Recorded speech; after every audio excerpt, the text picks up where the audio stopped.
अस्सलाम वालेकुम। Table talk के साथ मैं हूं वकास वलाना। इस वक्त पाकिस्तान के अंदर 14,000 से ज्यादा इन्फेक्टेड केस हो चुके हैं और अमवात की तादाद बढ़ती जा रही है। आज सीएम सिंध भी ये कह रहे थे कि जो अमवात की रेशो है वो थोड़ी कम हुई है, लेकिन फिर भी जो केसेस हैं उनकी तादाद में इजाफा होता जा रहा है। अमवात 322 हो चुकी हैं।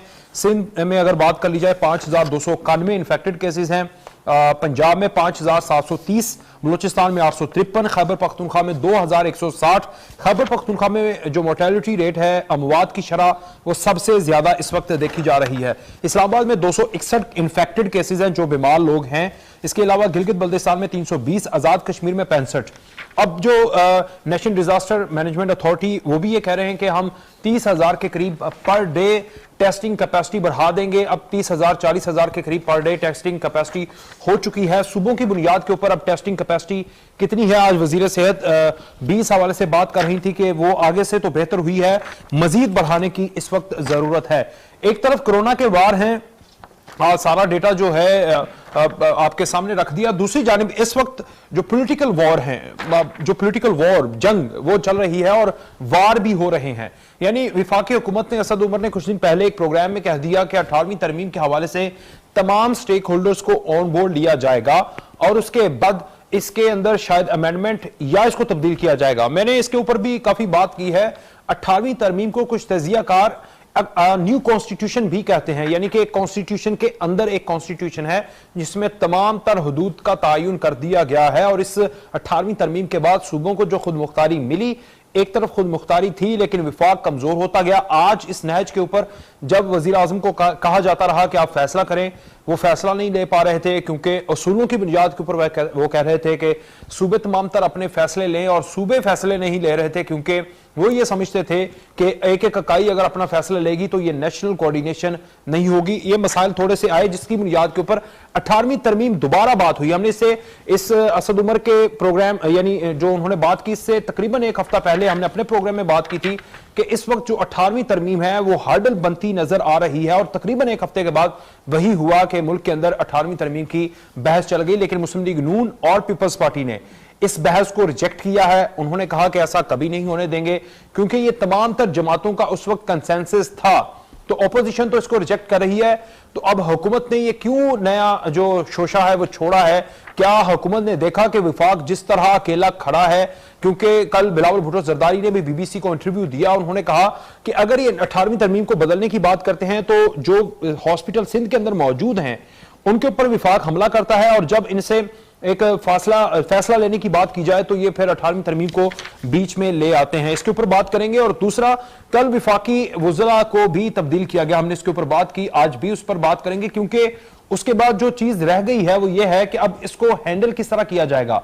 एक तरफ एक साबिक फौजी को जो DGISPR भी रहे उनको लगा दिया गया, यानी मुआवन खुसूसी हैं, उनको विफाकी वजीर का दर्जा नहीं, साथ CPAC अथॉरिटी के वो चेयरमैन भी थे, और साथ शिबली फराज साहब को लगा दिया गया। क्या मुहर्रिकात हो सकती हैं आइंदा, क्योंकि पिछला एक पूरे का पूरा जो फेज है गंदम चीनी आटा की रिपोर्ट, उसके ऊपर भी मीडिया के फ्रंट के ऊपर पाकिस्तान तहरीक इंसाफ को सबसे ज्यादा मुश्किलात का सामना करना पड़ा है, क्योंकि तकरीबन 1.5 से 2 साल के लगभग ये पाकिस्तान तहरीक इंसाफ की हुकूमत होने को है। इस सारे अरसे के अंदर ऑपोजिशन तो दीवार के साथ ही लगी रही है क्योंकि वो अपने केसेस में उलझे रहे। एक ऑपोजिशन ने थोड़ा सा टेन्योर खेला, लेकिन वो भी ऑपोजिशन नहीं कहेंगे, अकेले मौलाना फजल रहमान ही थे और वो भी नाकाम होता हुआ नजर आया। तो जो सबसे फ्रंट कन्फ्रंटेशन थी तहरीक इंसाफ की या हुकूमत की, वो मीडिया के साथ थी। तो अब उसको किस तरह हैंडल करना है, इसके ऊपर भी तहरीक इंसाफ अपनी जो पॉलिसी है वो मुरतब कर रही है। दूसरा, स्मॉल इंटरप्राइजेस के लिए जिस तरह कल एक वो आज ECC में भी फैसले हुए और इस हवाले से काबीना ने भी अप्रूव किया कि लोगों को फंड दिए जाएंगे, गरीब लोगों की हेल्प की जाएगी। 12,000 लोगों को दिया जा रहा है जो एहसास प्रोग्राम है, लेकिन उसके साथ साथ भी 3 माह के बिल माफ किए जाएंगे। जो स्मॉल एंटरप्राइजेस हैं उनको रियायत दी जाएगी। इस तरह के फैसले हुकूमत कर रही है। ये कितने कारआमद हो सकते हैं, क्योंकि सिंध ने ऑर्डिनेंस लेकर आए हैं कोरोना ऑर्डिनेंस 2020, उसके ऊपर भी बात करेंगे। राना एहसान अफजल साहब पाकिस्तान मुस्लिम लीग नून माजरत के साथ उनके रहनुमा, और नदीम कुरैशी साहब पाकिस्तान तहरीक इंसाफ के रहनुमा मेरे साथ मौजूद होंगे। बहुत शुक्रिया। राना साहब, आपसे आगाज कर लेते हैं। सबसे पहले अगर ये वजारतों की तब्दीली के हवाले से बात कर लें, ये पाकिस्तान मुस्लिम लीग नून कल से मैं देख रहा हूं कि सोशल मीडिया के ऊपर बड़ा टॉन्ट कर रही है बिलखुसूस इसको जो मुआविन खुसूसी थी उनको कि ये तो होना ही था, उन्होंने जाना ही था, वो सही तरह से कन्फ्रंट नहीं कर रही थी तमाम तर इश्यूज को। नाकामी को अगर छुपाना हो तो फिर जितना मर्जी कोई चालाक बंदा आ जाए वो नहीं छुपा सकता। अब जिन लोगों को लगाया गया है, आप समझते हैं कि ये सही कर लेंगे, अब कन्फ्रंटेशन कर लेंगे? पहले तो मैं समझता हूँ कि पिछली माबने खुसूसी थी, फिरदौस आशिक अवान साहब, और उससे पहले फवाद चौधरी साहब, वो जो अपनी जिस तरह की वो सियासत कर रहे थे या जिस तरह वो इंफॉर्मेशन मिनिस्ट्री को चला रहे थे, वो अक्कासी कर रहे थे इमरान खान साहब की सोच को, और एक एग्रेसिव पॉलिटिक्स, एक जो है कीचड़ उछालने वाली जो है इंफॉर्मेशन मिनिस्ट्री को इस तरीके से चला रहे थे। इसी तरह चौहान साहब जो इंफॉर्मेशन मिनिस्टर थे पंजाब में, उनका भी यही, अभी भी हैं, उनका भी यही तर्ज है।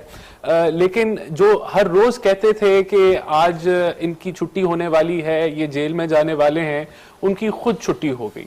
पहले तो ये खुद एक अनइलेक्टेड नुमाइंदा थी जिनको अपॉइंटमेंट के जरिए लाया गया, लेकिन इस्तेहकाक तो है ना, इस्तेहकाक तो बिल्कुल है, लेकिन जो पार्टी क्लेम करती है कि 20 साल से वो स्ट्रगल कर रही है, उसके पास इलेक्टेड नुमाइंदे नहीं है और उनको अनइलेक्टेड नुमाइंदों की जो है वो जरूरत पेश आती रही। लेकिन उनके अब आप देख लें कि उनकी छुट्टी हो गई, जो सबकी छुट्टी कराते फिर रहे थे उनकी खुद छुट्टी हो गई। और इसी तरह जो नए जो आए हैं, मेरे ख्याल से काफी सोबर आदमी हैं और मुझे उम्मीद बंदे को अच्छी रखनी चाहिए। शबली फराज साहब, उम्मीद उनसे अच्छी ही रखते हैं कि वो उस तरह की सियासत नहीं करेंगी जो कीचड़ उछालने वाली होगी, या जो बिला वजह की फिंगर पॉइंटिंग और एक ऑपोजिशन की विक्टिमाइजेशन की तरफ जो सियासत थी उससे वो जो है अलहदगी इख्तियार करेंगे और मेरिट के ऊपर बात करेंगे। इसी तरह आसिम बाजवा साहब जो माबने खुसूसी बने पीटीआई के, उनके लिए तो मैं समझता हूं कि वो एक रिटायर्ड जनरल हैं, बड़ी उनकी अच्छी परफॉर्मेंस रही है अपनी DGISPR, जी बिल्कुल। लेकिन ये जो अब उनको पोजीशन मिल गई है, this is a political position, और इस पोजीशन में मैं समझता हूं कि पीटीआई की परफॉर्मेंस जो कि एक बदतरीन परफॉर्मेंस रही है, आप इसको अगर माशती तौर के ऊपर बात करें और वैसे overall governance point of view से भी बात करें, यू टर्न्स की पॉलिटिक्स रही है, इल्जामात, पॉलिटिकल विक्टिमाइजेशन की पॉलिटिक्स रही है, तो इसको झूठ को सच करना और जो है इन सारे जो है वो बदहाल मईशत को, या अवाम को, वो बड़ा मजे का टर्म था कि प्लास्टिक वाला लॉलीपॉप दे देना और उसके ऊपर ना उसमें से कोई रस आए और ना वो खत्म हो, तो इसको वो झूठ को सच वो करेंगे, तो ये मुझे समझ नहीं आती कि वो कैसे यहाँ परफॉर्म करेंगे। या तो वो फ्रंट फुट पे होंगे या वो बैक फुट पे ही मेरे ख्याल से वो कर रहे होंगे। लेकिन इससे जरूरी पॉइंट जो मैं अब करना चाहता हूँ वो ये है कि सबसे जो मेजर काम है इंफॉर्मेशन मिनिस्ट्री का, वो ये है कि फ्रीडम ऑफ प्रेस को और एक ऐसा माहौल पैदा करना जहां मीडिया जो है वो फ्लरिश करे, जहां इंडिपेंडेंस ऑफ प्रेस जो है वो फ्लरिश करे। लेकिन ये आपके लिए शायद न्यूज हो कि जो है अपनी non profit organisation reporters without borders, इसकी 2020 की रिपोर्ट आई है और उसके अंदर पाकिस्तान जो है वो 139 पे था जब PMLN की हुकूमत थी 180 में से, जी प्रेस फ्रीडम इंडेक्स के मुताबिक वो 145 पे चला गया, जिसका मतलब है कि पाकिस्तान में फ्रीडम ऑफ जो प्रेस है it is worse than the term of dictators. तो असल काम तो इंफॉर्मेशन मिनिस्ट्री का ये है कि वो फरोग दे फ्रीडम ऑफ प्रेस। ये बड़ा अच्छा पॉइंट उठाया मैं नदीम कुरैशी साहब, बहुत शुक्रिया आपका। नदीम साहब, ये राणा साहब रिपोर्ट दे रहे हैं, राणा एहसान अफजल साहब कह रहे हैं कि 139 से 138, 39 से 145 तक चले जाना ये आपकी ही हुकूमत में हुआ है, जो ये कहती रही कि इस मीडिया ने मुझे बहुत फायदा दिया है और उसी के जरिए तकरीबन अपनी राय को मनवा के लोगों के अंदर अपनी जो नैरेटिव था उसको पहुंचा के हुकूमत में आई थी। हेलो जी जी नदीम कुरैशी साहब, बात सुन, आप जरा मुझे आपकी आवाज ठीक है, दोबारा फरमाइएगा। मैं ये कह रहा हूं कि जिस तरह हम बात कर रहे हैं कि एक तो मुआविन खुसूसी को कल तब्दील किया, विफाकी वजीर आ गए, और ये ठीक है तब्दीली करना वजीर आजम का इस्तेहकाक है, लेकिन जो आजादी इजहार राय है उसको तब्दील करना वजीर आजम का इस्तेहकाक नहीं। जिस तरह रिपोर्ट्स आ रही हैं कि 139वें नंबर पर पाकिस्तान था आजादी इजहार राय में, 145 पे पहुंच चुका है। 6 से 7 दर्जे पाकिस्तान आपकी हुकूमत के दौरान आजादी इजहार राय के दर्जे कम हुआ है। बिस्मिल्लाह, मुझे तो आपकी इस रिपोर्ट का नहीं मालूम कि रिपोर्ट आपने कहां से ली है। मैं ये समझता हूं कि जितनी आजाद मीडिया इस दौर में है, आप तरकीब का अंदाजा देख लें कि आपके तमाम चैनल वो गवर्नमेंट का प्रोगेटिव जो हर गवर्नमेंट को हासिल रहा है। पाकिस्तान में माजी में PMLN की गवर्नमेंट में एक साल में 3 वज़रा एक ही पोर्टफोलियो के चेंज हुए। अगर इमरान खान साहब जो भी स्टेप लेते हैं तो हमें किसी तनकीद का निशाना बनाया जाता है। हमारी तरफ से तो किसी तरह की भी नेगेटिविटी नहीं है। हाँ, ये जरूर है, पाकिस्तान अब जिस तरह से आगे बढ़ रहा है, हमें सबको, वो अपोजिशन हो, वो गवर्नमेंट के लोग हो, वो कोई भी शख्स हो, हमें अब कोई ज़ाब्ता अखलाक जरूर सब करना है। क्योंकि बहुत सारी न्यूज़ इस तरह की होती हैं जिनके बाद में माजरत की जाती है, लेकिन उससे पहले वो माहौल को बड़ा पैनिक कर देती है। मैं समझता हूँ इमरान खान साहब की गवर्नमेंट जिस पॉइंट पे आज से 22 साल पहले खड़ी थी कि हमने वो मुआशरा कायम करना है जहां इंसाफ सबके लिए बराबर, हम आज भी उसी पोजीशन में स्ट्रगल कर रहे हैं। मैं कतई ये नहीं कहूंगा कि हमने टारगेट अचीव कर लिया। ये टारगेट अचीव करना ये एक जुए शीर लाने से मुतरातिफ है, लेकिन हम उस रास्ते की तरफ गामजन है। आप फरमाते हैं कि मामले खुसूसी गैर मुंतखब थी, तो बाजी में तो भाई इस मुल्क में हर पार्टी ने जो इख्तियार में थी अपनी मर्जी के मुताबिक प्लेसमेंट की। इमरान खान साहब ने अगर आज वो जो कुछ भी कर रहे हैं, उनका टारगेट सिर्फ यही है कि पाकिस्तान में एक इस तरह का सिस्टम बन जाए कि जहां सिर्फ मेरिट की बुनियाद पर लोग आगे हैं। अच्छा, आप देखिए किस कदर ये लगाने से पहले वज़ीर आज़म को पता होना चाहिए ना। अब अगर मुआवने खुसूसी के ऊपर 10% कमीशन लेने की बात हो रही है, सरकारी गाड़ियों का गलत इस्तेमाल होने की बात हो रही है, सरकारी भर्तियों के गलत कोटे के ऊपर इस्तेमाल होने की बात हो रही है, और इसकी बुनियाद के ऊपर अगर उनको तब्दील किया जा रहा है, तो वज़ीर आज़म वो पेनिट्रेटिव आइज नहीं रखते जो फिर बड़े लीडर्स रखते हैं। तो फिर ये तो गलती होती है वज़ीर आज़म से, जिसकी बुनियाद के ऊपर। मैं आपको कार्य करूं, मैं आपकी इन तमाम बातों की तफसील करता हूं। किसी भी अफवाह को खबर समझकर किसी के साथ मंसूब कर देना गैर मुनासिब है। पाकिस्तान में हमेशा से हुक्मरान अपने आप को शहंशाह अकबर समझते रहे हैं। ये पाकिस्तान की तारीख का पहला सियासतदान हुक्मरान बना है कि जिसने चीजों को यार, ये अफवाह नहीं है भाई, ये अफवाह नहीं है, ये मैं नहीं कह रहा, ये आपके जो मिनिस्ट्री ऑफ इंफॉर्मेशन है उधर से ही ये खबरें आती हैं। ये कोई खुद से बनाता नहीं, और खुद से बनाए तो आपके प्रोग्राम बंद कर देते हैं।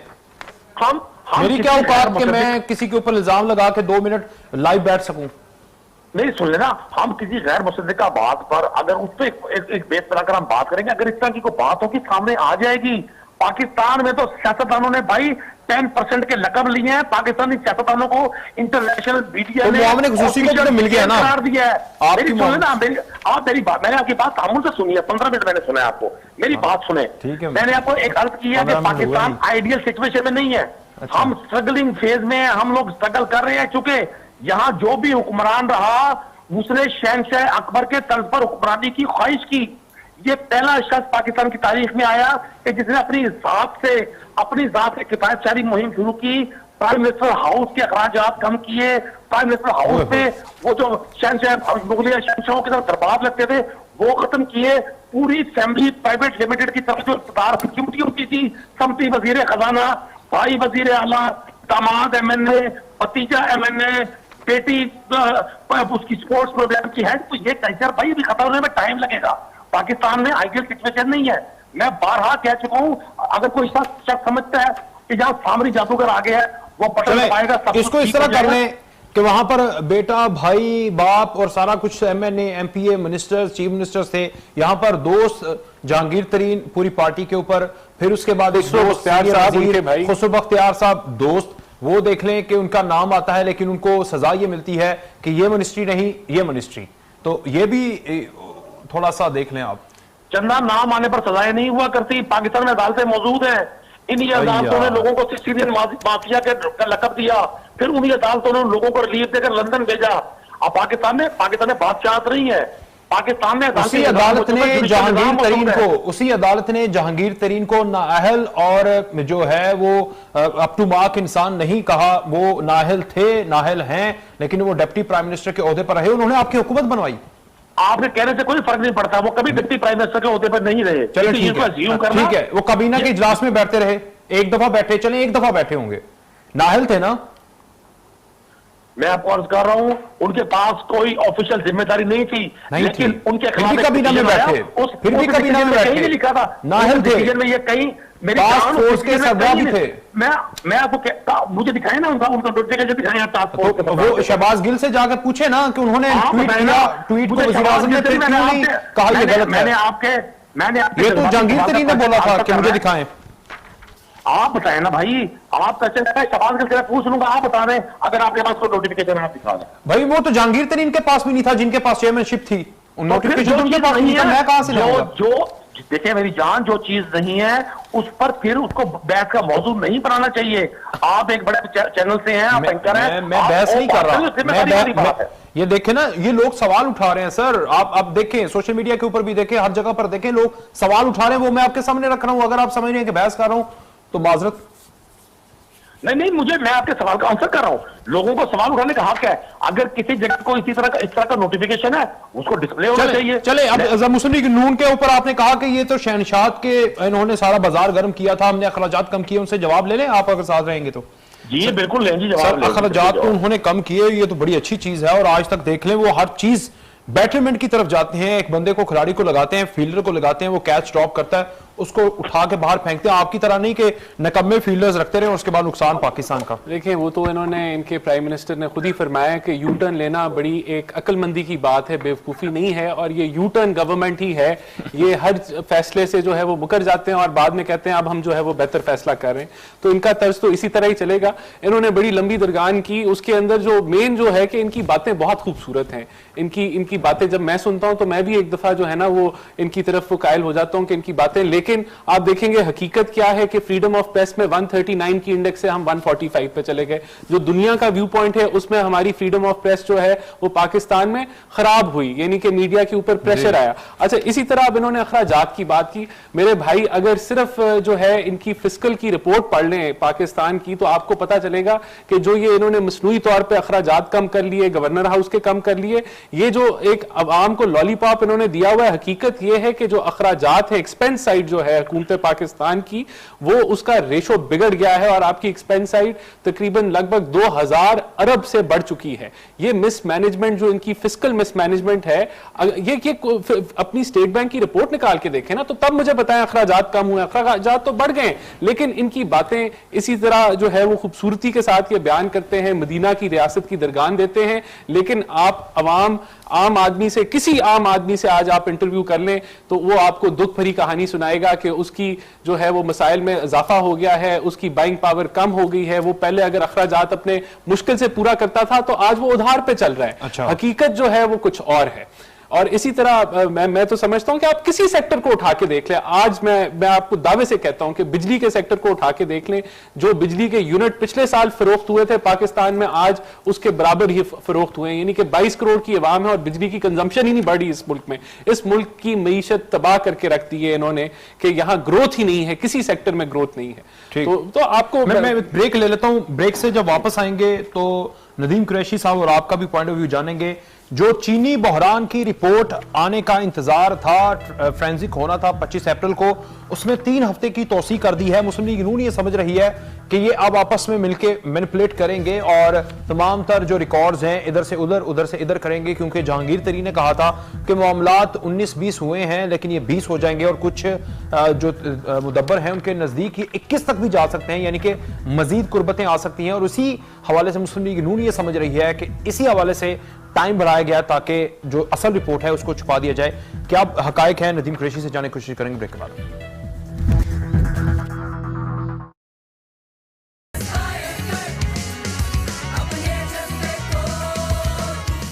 For admission, visit your nearest campus. It's always hard to take the first step as you grow up. But if you'll see, you won't have to do it alone. Here, we will inspire you to spark creativity with new innovations. Seek knowledge with new tools. Expand imagination with new horizons. But also remember to have some fun along the way. Here, we all aspire to be something greater. Aspire Grammar School offers Pakistan's first e-tech enriched education system from pre-nursery to A-levels. For franchise, please call 0307 777 4171, 0307 333 1082. The Savvy School, Pakistan ka pehla 7-star school. The School for Life, a project of Aspire Group of Colleges. Admissions open.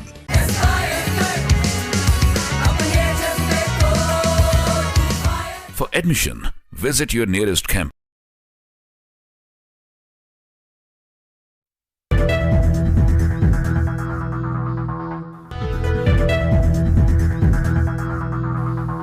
Welcome back. Break पर जाने से पहले हम बात कर रहे थे कि किस तरह काबीना ने चीनी बहरान पर इंक्वायरी कमीशन को मजीद 3 हफ्ते देने की मंजूरी दे दी है। 25 अप्रैल का टाइम था, लेकिन उसके बाद वक्त मांगा गया था कि वो फोरेंसिक होने में थोड़ा सा वक्त दे दें और काबीना ने मंजूर कर दिया है।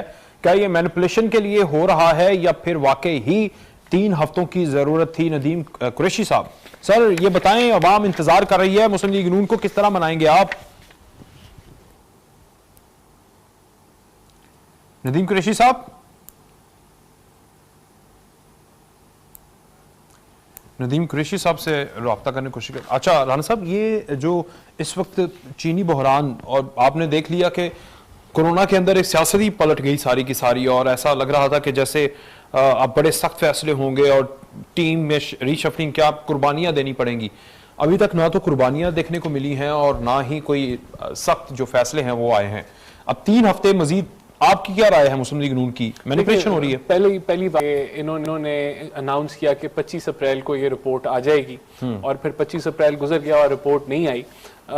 वही ये एक हुकूमत वैसी रिएक्टिव चलती है, प्रीएम्प्टिव नहीं चलती। तो ये सोई हुकूमत है, जब इसको लात पड़ती है तो ये जाग जाती है। इसके ऊपर ये बड़ा क्लेम टू फेम ले रहे हैं कि हमने ये जो है रिपोर्ट रिलीज कर दी और ये बड़ा हम जो है वो मेरिट के ऊपर चल रहे हैं। इसके ऊपर भी जो है क्वेश्चन मार्क है कि ये रिपोर्ट जो है वो जो है लीक हुई या रिलीज हुई। और जाहिर सी बात है, जब इतना बड़ा स्कैंडल बना और इतनी जो है एकदम से प्राइसेस इंक्रीज हुई, तो उस पर इंक्वायरी अगर ये ना करते तो इनका शायद नाम फिर तब्दील करना पड़ जाता है, पाकिस्तान तहरीक इंसाफ।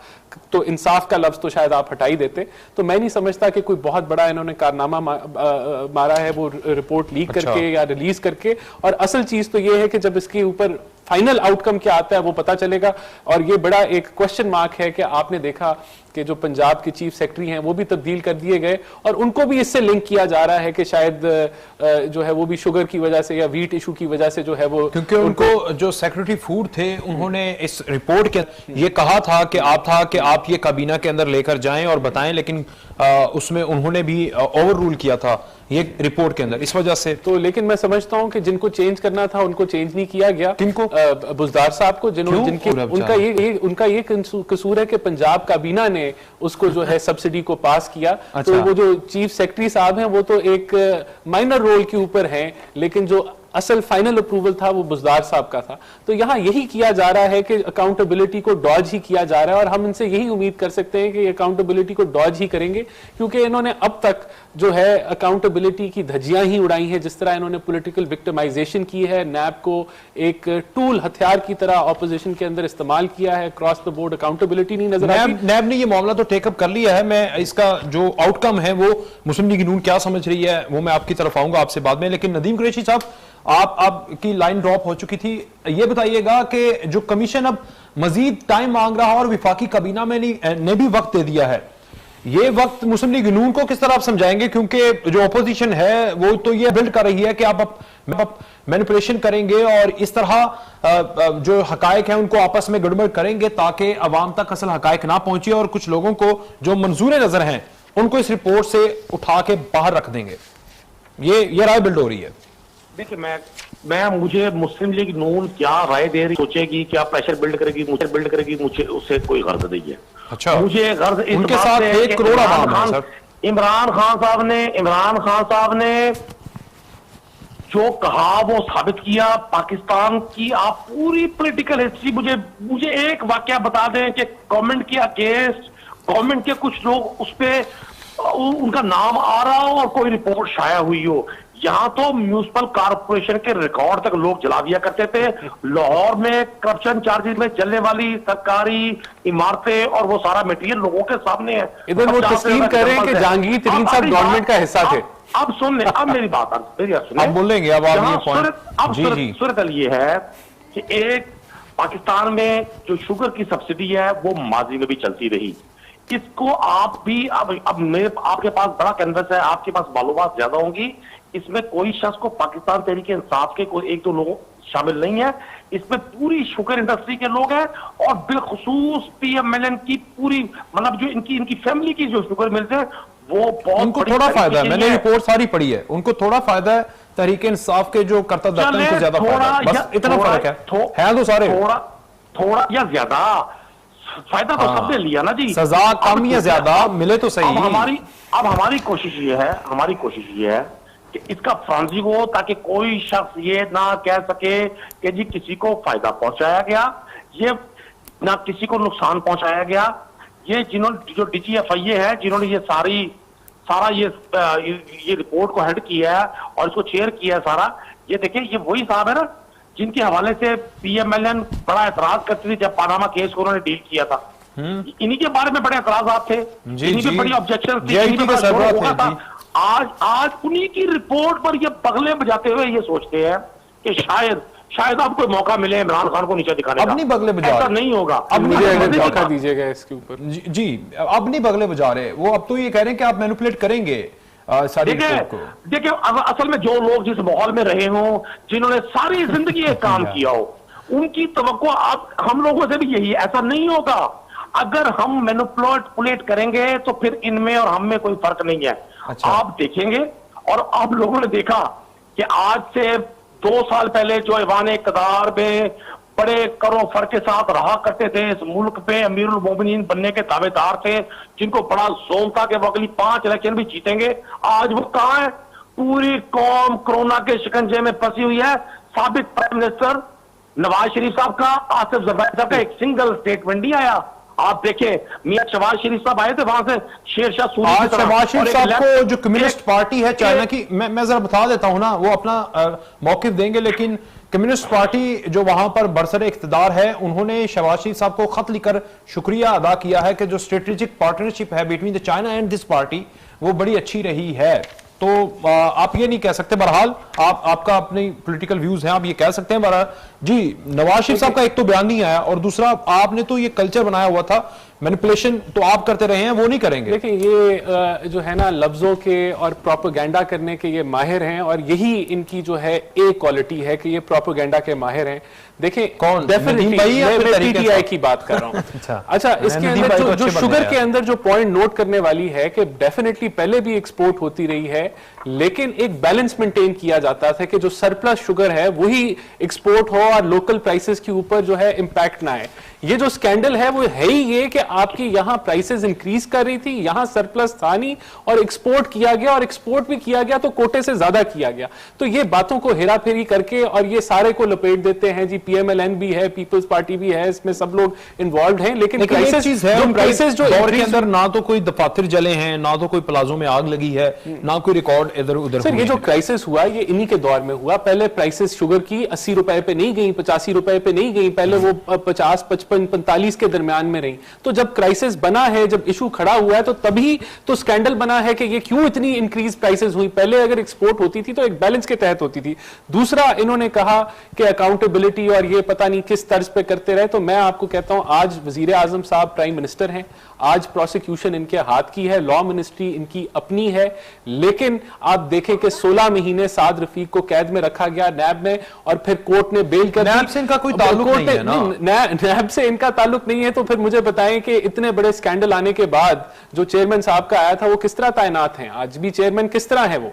तो ये चीजें अगर इनसे ताल्लुक नहीं है तो मुझे बताइए कैसे मामला चल रहे हैं। डीरेल हो जाएगा। लेकिन मेरा सिर्फ पॉइंट ऑफ व्यू ये है कि अकाउंटेबिलिटी की इनसे आप तौफीक ना रखें, ये अपने ऊपर। अच्छा, दूसरी चीज, ये जहांगीर तरीन को कह रहे थे कि वो हमारी हुकूमत का हिस्सा नहीं है, और अभी ये क्लेम कर रहे हैं कि हुकूमत के खिलाफ, अपने मेंबर के खिलाफ कभी किसी ने इतनी बड़ी इंक्वायरी नहीं की। तो पहले तो ये तय कर लें कि जहांगीर की पार्टी हुकूमत का हिस्सा थे या नहीं थे, उनकी पार्टी का हिस्सा। अच्छा नदीम भाई, ये अब कब तक मुतवक्का है ये फैसले आ जाएंगे? और ये नजर आ रहा है ना कि अब नहीं छोड़ा जाएगा किसी को भी, क्रॉस द बोर्ड सख्त फैसले होंगे और उसके बाद सबको लटकाया जाएगा, जो वज़ीर आज़म की ख्वाहिश है। मैं कर करूं, चाइना की तरह।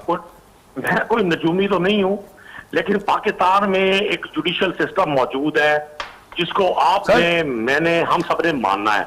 अच्छा, जहां तक इमरान खान साहब के विजन का ताल्लुक है, इमरान खान साहब ने अपने उस्ताद से पीछे नहीं हटना। अभी मेरे भाई फरमा रहे थे कि जी मैंने एक ही वक्त में कहा जी जहांगीर तरीन, मैंने ये जरूर कहा कि जहांगीर तरीन साहब के पास ऑफिशियली कोई पोर्टफोलियो नहीं था, लेकिन वो पाकिस्तान तहरीक-ए-इंसाफ के साथ उनकी एफिलिएशन, उनकी स्ट्रगल, इसे कौन शख्स इनकार कर सकता है? और फिर जहांगीर तरीन साहब को जब अदालत ने एक डिसीजन में उनके खिलाफ फैसला आ गया तो उसमें ये कहीं नहीं लिखा था कि अब उनको सांस लेना भी उनका मना है, वो लोगों से मिल भी नहीं सकते। वो एक पाकिस्तान की तारीख के वो शख्स है जो पाकिस्तान में आज भी सबसे ज्यादा टैक्स देने वाला सलाहकार समझा जाता है। तो पॉलिटिकल लोगों के खिलाफ फैसले आते रहते हैं, पॉलिटिकल लोगों को स्ट्रगल में फेस करना पड़ता है। सेम मुश्किल वक्त आया तो आप लंदन चले जाएं, चले जाएं, आप बैरून मुल्क जाकर पनाह ले लें। पॉलिटिकल लोगों को अपने मुल्क में रहकर स्ट्रगल करनी चाहिए। एग्जैक्टली, मुल्क में रहकर स्ट्रगल करनी चाहिए। Same should be with Nawaz Sharif, Shahbaz Sharif, Hamza Shahbaz और दीगर जो हैं, उनके साथ भी यही होना चाहिए। फिर इनको तो जी अगर मुझे मौका दें, शहबाज शरीफ साहब की बड़ी तकलीफ थी कि वो लंदन में बैठे हैं, जब वो वापस आ गए तो फिर और भी ज्यादा इनकी तकलीफ बढ़ गई और इनको बर्दाश्त ही नहीं है कि वो पाकिस्तान वापस क्यों आ गए। और अभी आप देखें कि हालात ये हैं कि कोर्ट कचहरी में कोई केसेस नॉर्मल नहीं प्रोसेस हो रहे, वो बंद पड़ी हैं, और इसी तरह आधे डिपार्टमेंट्स वर्किंग में हैं और आधे जो हैं वो बंद पड़े हैं। लेकिन नैब को इतने तेज पहिए लगे हुए हैं कि उनको बर्दाश्त ही नहीं हो रहा कि ये बंदा बाहर क्यों घूम रहा है, इसको हम ऑपोजिशन को किसी तरीके से बंद करें। तो ये तो हालात हैं यहाँ। एक फैसिस्ट हुकूमत चल रही है, कोरोना में नैब एटलीस्ट बंद होनी चाहिए जी। अगर मेरे ख्याल से कोरोना में अगर कोई चीज चल रही है तो वो नैब भी चल रही है, और उसका एक ही मौकफ है कि हम ऑपोजिशन को चुप करा दें। अच्छा, उसका एक ही मौके है। अच्छा नदीम भाई, आगे बढ़ते हैं, 18वीं तरमीम के ऊपर बात कर लें, आपकी इजाजत हो तो। जी, आपने कौन सी बात छोड़ी है कि आप करें बात करें। आपकी इजाजत लेके ना सर, ये 18वीं तरमीम के ऊपर क्या ये मसले मसाइल हो रहे हैं, आप क्या समझते हैं? ये सिर्फ सिंध के लिए मसला है या फिर आपकी पार्टी, आपकी सोच के मुताबिक 18वीं तरमीम? क्योंकि मैं फवाद चौधरी साहब को अक्सर सुनता था, वो इसके ऊपर बड़ी बात करते थे, वो कहते थे कुछ पॉइंट ठीक हैं, कुछ गलत हैं, वो लॉयर भी हैं। आप क्या समझते हैं, ओवरऑल पार्टी क्या समझती है? क्योंकि वफाक अकेला खड़ा होता हुआ नजर आता है हेल्थ के ऊपर, क्योंकि मसला हेल्थ का है और हेल्थ है ही नहीं वफाक के पास, और उसकी तरफ देख रहे हैं कि वो इमरजेंसी इकदाम उठाए। कैसे उठाए बेचारी? देखिए, मैं समझता हूं 18वीं तरमीम के हवाले से बहुत सारी बातें प्रीमेच्योर है। गवर्नमेंट के पास, गवर्नमेंट के टारगेट्स अभी बड़े डिफरेंट है। सबसे पहले हमें इस कोरोना जैसी वबा से, इस पूरी लड़ाई को, बल्कि मैं तो लड़ाई कहते हुए डरता हूं कि अल्लाह की दी ताकतों से कौन लड़ सकता है। अल्लाह ताला हम सब पर रहम फरमाए। हमारी कोशिश और ख्वाहिश है कि हम इससे अपनी कौम को बचाने में कामयाब हो जाए। कल आपने वजीर खारजा शाह महमूद कुरैशी साहब की स्टेटमेंट सुनी होगी, उन्होंने फरमाया था कि जी 18वीं तरमीम को हुकूमत चेंज करने का इरादा नहीं रखती। हाँ, ये जरूर है कि बहुत सारी चीजें क्वेश्चनेबल है, बहुत सारी चीजें डिबेटेबल है। पाकिस्तान देखें, कोई भी हिकमत अमली, कोई भी कानून क़यामत तक के लिए नहीं होता, मां सिवाय अल्लाह के कानून के, कलाम पाक के। तमाम दुनियावी कवानीन मौका महल की मुनासबत से उनमें तगय्युर आते रहते हैं उनमें। और जमहूरियत का तो फायदा यही होता है, जमहूरियत का तो हुस्न यही है कि आप किसी भी वक्त बैठे, आप अपनी कौम के लिए कोई राय अमल अगर अडॉप्ट करना चाहते हैं, आप इत्तेफाक राय से, कसरत राय से उसको चीज ठीक कर सकते हैं। तो मैं अब फिलहाल तो समझता हूं कि अभी को 18वीं तरमीम के हवाले से जो डिबेट चल रही है, मैं तो जाती तौर पे मैं समझता हूं कि वो प्री मैच्योर है, अभी ऐसी कोई बात नहीं है। ठीक। अच्छा, एक तो मैं आपकी तरफ आता हूं 18वीं तरमीम के हवाले से बात, लेकिन दूसरी जानिब हम 18वीं तरमीम के ऊपर तो बात कर ली, ये जो अननेसेसरी समझ रहे हैं, लेकिन अपोजिशन आपको याद करवाती है कि चलें इस हालात के अंदर अगर आप सियासत करेंगे तो एटलीस्ट उसके ऊपर सियासत कर लें जो आपने वादे किए थे जनूबी पंजाब के सूबे बनाने के हवाले से, वो इस तरह बात नहीं होती उसके ऊपर। अच्छा, मैं अर्ज करूं, अब इसको सुनिएगा जरा। जनूबी पंजाब का सूबा बनने के लिए प्रोविंशियल असेंबली में गवर्नमेंट को 2/3 अक्सरियत चाहिए, बदरसी भी हमारे पास नहीं, ठीक, नेशनल असेंबली में नहीं, सेनेट में नहीं। हमने क्या हाल निकाला, हमने साउथ पंजाब सिविल सेक्रेटेरिएट के लिए इस साल बाकायदा फंड एलोकेट किया। और पाकिस्तान की तारीख में आप उठाकर देख लें कि साउथ पंजाब की जो पॉपुलेशन है वो पंजाब की टोटल पॉपुलेशन का 32% बनती है। माजी में बजट एलोकेट होते थे, लेकिन वो बजट बजाय साउथ पंजाब में लगने के यहां से बाद में शिफ्ट कर दिए जाते थे पंजाब के दीगर हिस्सों में। 15 साल का रिकॉर्ड मैंने मुख्तलिफ मीडिया चैनल्स पे पेश किया कि ऑलमोस्ट 14 से 17% का बजट लगता था साउथ पंजाब पे उसका एलोकेट बजट से। इस बार उस्मान बुज़दार की गवर्नमेंट ने पहली बार एक लीगलाइज किया, साउथ पंजाब का बजट एलोकेट किया 35% और उसको लीगलाइज किया कि ये बजट सिर्फ साउथ पंजाब में खर्च होगा। हम सिविल सेक्रेटेरिएट के लिए हमारा होमवर्क ऑलमोस्ट कंप्लीट था। सही। साउथ पंजाब के सिविल सेक्रेटेरिएट के कैपिटल के लिए डिसाइड हो गया कि चीफ सेक्रेटरी जो है वो मुल्तान में और आईजी एडिशनल आईजी जो है एडिशनल चीफ सेक्रेटरी मुल्तान में, एडिशनल आईजी हो गई हैं। ठीक ठीक कह रहे हैं, लेकिन सूबा बनने की अभी उम्मीद नहीं है क्योंकि ऑपोजिशन ऑन बोर्ड आएगी तो फिर। अच्छा राणा साहब, जी राणा साहब, एक तो 18वीं तरमीम के ऊपर क्या मसला है आपको अगर तब्दील करने के, क्योंकि वक्त के हालात के मुताबिक सियासत होती है, चीज है, डेमोक्रेसी है ये चीज। अगर 10 साल पहले कोई चीज अटल थी, आज नहीं है, तो दैट्स इट। देखिए 18वीं तरमीम के ऊपर अगर उसको इम्प्रूव करना है तो उसमें तो कोई जो है वो यानी कि प्रॉब्लम नहीं है, उसके अंदर इम्प्रूवमेंट लाई जा सकती है। लेकिन उसकी जो रूह है, जो एसेंस ऑफ जो 18वीं तरमीम है कि जो पावर्स हैं वो डिवॉल्व हो गई हैं सूबों के अंदर और वो ऑटोनॉमी की तरफ हैं और वो अपनी जो कुछ महकमे हैं एजुकेशन हेल्थ उसके अंदर वो डिसीजन मेकिंग कर सकती है, उसमें तब्दीली नहीं आनी चाहिए। असल जो इनको जो प्रॉब्लम है वो ये है कि पिछले 3 साल से जो हमारा आखिरी साल था उसमें FBR की टैक्स कलेक्शन थी 3.8 ट्रिलियन। पीटीआई का पहला साल आया, उन्होंने टैक्स कलेक्शन की उससे कम। ये वाला साल आया जो इनका 5.55 ट्रिलियन का टारगेट था टैक्स कलेक्शन का, उससे लगभग 1 ट्रिलियन 20-22 लाख टैक्स दरिंदगान ज्यादा हो गए हैं। सर आपको ये सुन के फिर और हैरानगी होगी कि 5.5 ट्रिलियन का इन्होंने टारगेट रखा, उससे 1 ट्रिलियन की कम कलेक्शन हो रही थी। कोरोना की वजह से 4 ट्रिलियन से भी इस दफा कम कलेक्शन होगी FBR की। इसका मतलब कि 22 करोड़ की आवाम के अंदर दिया गया ना, IMF ने वेव कर दिया। 22 करोड़ की आवाम के अंदर टैक्स कलेक्शन पिछले 3 साल से स्टैग्नेंट है। अब मसला यह है कि जब ये सूबों को शेयर देते हैं तो फेडरल हुकूमत के पास कोई पैसे नहीं बचते, लेकिन ये तो इनकी बदतरीन इकोनॉमी को मैनेजमेंट करने का ये वजह है कि पाकिस्तान इस दर्ज पे खड़ा है। अगर ये टैक्स कलेक्शन बढ़ाते पहले साल दूसरे साल तो इनको ये बातें करने की जरूरत ना पड़ती। होता तो असल जो प्रॉब्लम है वो ये वज़ीर आज़म की मुझे तकरीर याद है पिछले साल 2019 में जब वो कराची गए तो उन्होंने कहा कि जब हम NFC अवार्ड दे देते हैं सूबों को, उनके हुकूक दे देते हैं, हम 700 से 1000 अरब के खसारे से अपनी हुकूमत का आगाज करते हैं, फिर हमें IMF की तरफ देखना पड़ता है और सूबे ये चीजें कहां पर लगाते हैं उसका हमारे पास कोई इस्तेहकाक नहीं है, हम उनसे पूछें क्योंकि डिवॉल्व हो चुका है। तो ये जो चीजें हैं ये भी ठीक देखिए इसके अंदर बात वही आ जाती है कि 3 सूबे तो है ना कि तीन सूबे के ऊपर कितना खर्च किया, पंजाब ने कितना किया, बलोचिस्तान ऑलवेज वो रोते रहे हैं कि हमारे पास ये मामला नहीं सही है, NFC हमें देते नहीं रहे। लिए कहां पर खर्च किया जो मिला इनके लिए तो NFC सबसे ज्यादा सूटेबल है कि 3 सूबों में हुकूमत तो PTI की है, तो इनको और क्या चाहिए है, ये सूबों में डेवलपमेंट की लेयर लेके आए। लेकिन प्रॉब्लम जो है वो वहीं से स्टेम होता है कि पाकिस्तान की मईशत इन्होंने सुकड़ गई है, इनको ये एक्सपैंड नहीं कर सके, GDP ग्रोथ रेट 0 के करीब आ गई है, टैक्स कलेक्शन इनसे बड़ी नहीं, बहुत इन्होंने टैक्स नेट को बीट किया, लोगों के ऊपर प्रेशर किया, लेकिन उसके बावजूद टैक्स कलेक्शन ये नहीं बढ़ा सके। और यही वजह है कि ये 18वीं तरमीम को छेड़े हैं क्योंकि इनकी फिस्कल पॉलिसी फेल हो गई है। इनकी फिस्कल पॉलिसी फेल हो चुकी है। नदीम भाई आप तो फेल हो चुके हैं और इसकी बुनियाद के ऊपर आप दूसरे सूबों से गुस्सा निकालेंगे, और किस पे गुस्सा निकालेंगे? सिर्फ एक सूबे पे? 3 सूबों पे तो आपकी हुकूमत है, वहां पर कामयाब करें ना। देखिए पाकिस्तान के तमाम सूबे, पाकिस्तान की तमाम इकाइयां बनकर पाकिस्तान बनता है। कोई भी शख्स अगर किसी भी इकाई से तासुब रखेगा तो फिर उसका अंजाम वही होता है जो माजी में हुक्मरान जमातों का हुआ। जहां तो कठपुतली गवर्नमेंट्स बनाई गई सिंध में, मैं बाजी में जाऊंगा तो बहुत लंबा चैप्टर हो जाएगा। पाकिस्तान तरीके इंसाफ ने बिल्कुल डेमोक्रेटिक सिस्टम को आगे बढ़ने दिया, जहां से जिसको वोट मिला उसकी वहां गवर्नमेंट है। मैंने आपको अर्ज कर दिया है, हमें इनके किसी सर्टिफिकेट की जरूरत नहीं है। जिन लोगों ने 35 से 40 साल पाकिस्तान पर हुक्मरानी की हो, पाकिस्तान की आला तरीन अदालतों ने उनको अंडरवर्ल्ड डॉन और सिसिलियन माफिया से तशबीह दी हो, जिन लोगों ने पाकिस्तान के असासे बैरून मुल्क मुंतकिल किए हों, जो पाकिस्तान में हुक्मरानी के ख्वाहिशमंद और अपनी सेहत से लेके अपने बिजनेस तक, अपने बच्चों की एजुकेशन के लिए वो बैरून मुल्क के इदारों पर डिपेंड करें, उनकी कलई खुलकर अब सामने आनी है। मैं किसी जात की बात नहीं करता। पाकिस्तान रोशनियों रानाइयों के साथ अब आगे बढ़ेगा। पाकिस्तान तहरीक इंसाफ ने जो लोगों से वादा किया, ये फैसला पाकिस्तान की अवाम ने करना है। अगर किसी शख्स को इतनी ख्वाहिश है तो 2023 कोई बहुत दूर नहीं है।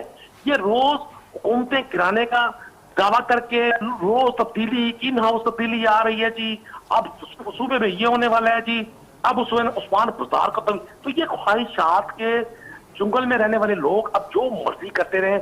हमने जो किया, देखिए ये जो इनके जो करप्शन के इल्जामात पर इल्जामात, 200 अरब हम वहां से ले आएंगे, 55 कंपनियों में अरबों का जो है वो हो गया। अभी तक एक इन्होंने फूटी कौड़ी तो निकाली नहीं है, एक करप्शन की चीज ये प्रूव नहीं कर सके। ये नैब इनको पकड़ ऑपोजिशन को अंदर करती है, कोर्ट्स उनको लैक ऑफ एविडेंस और करके उनको बाहर निकाल देती है। तो इनके ये जो दावे हैं करप्शन के, मैं तो एक पल भी नहीं मानता कि ये इन्होंने अभी आज ये प्राइम मिनिस्टर है, सारी कुव्वत है इनके पास, प्रूव करें करप्शन। क्यों बार बार कोर्ट बेल दे रही है लैक ऑफ एविडेंस की तरफ? क्योंकि इनके ये सारे दावे, इनके सारे पॉइंट जाली हैं, झूठे हैं। और ये करप्शन अपनी नाकामी को छुपाने के लिए, ये करप्शन का आप अपनी प्रोग्रेस बताएं। मईशत बैठ गई है, टैंक कर गई है पाकिस्तान की इकोनॉमी, कोरोना आपसे संभाला नहीं जा रहा। आप शुरू में लॉकडाउन कर देते तो ये इतनी ज्यादा स्प्रेड ना करती। तो अपनी ये जो है अपने दाग, अपनी नॉन परफॉर्मेंस को छुपाने के लिए ये करप्शन करते। पकड़े ना करप्शन क्यों नहीं निकली? 5 सेकंड नदीम भाई, आपने जवाब देना तो ठीक है। देखिए, एक तो मैं आपको अर्ज कर दूं, जितने करप्शन केसेस थे पीपल्स पार्टी की इक़्तिदार के लोगों पर और पीएमएलएन की हुकूमती इनके अरकान पर, वो सब के सब इन दोनों जमातों ने एक दूसरे के खिलाफ शुरू किए। पाकिस्तान तहरीक इंसाफ ने कोई केस इनके खिलाफ केस के मनाया नहीं, तो बात ही खत्म होगी। नदीम कुरैशी साहब तहरीक इंसाफ के रहनुमा और एमपी हैं, राना अफजल साहब मुस्लिम लीग नून के रहनुमा। आप दोनों का बहुत शुक्रिया। आज के डिबेट इतना ही, कल तक इजाजत दीजिए, अल्लाह हाफिज़।